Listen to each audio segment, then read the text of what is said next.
Chances are you've heard of inflammation and how inflammation can contribute to pretty much every bad health issue, such as anxiety, eczema, autoimmune disease, cancers, heart attacks, strokes, Alzheimer's, all these things.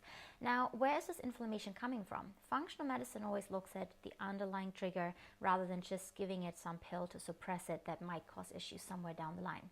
Now, common underlying triggers and reasons for inflammation can be chronic infections, because our body produces inflammation if we're having an infection, which is good to get rid of it, but it becomes a problem if for whatever reason the body isn't able to get rid of the infection and it stays in the system lingering and constantly creates that low-grade inflammation. So I see that quite often. It can be things like Epstein-Barr virus, it can be things like fungal or mold overgrowth in the body, but also hidden food intolerances. And I see this quite often, and it is commonly overlooked.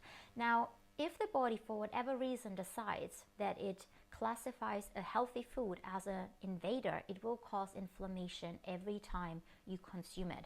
So let's say, as an example, an egg or an almond, very common food intolerances that I find on blood testing.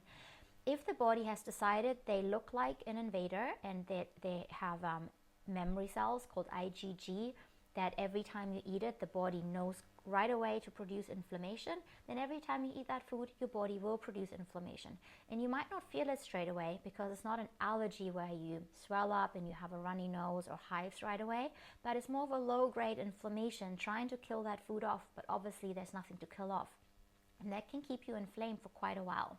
So that's another common factor. Other things can be overeating, not enough sleep, stress, over-exercising, not moving enough, not getting enough, not being in tune with the circadian rhythm, our outside sunlight.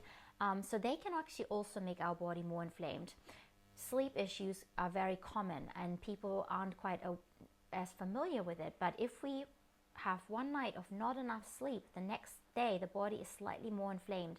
And if we're eating certain foods the next day, even if they're healthy foods, the body can't metabolize them as well, so they can contribute to more inflammation.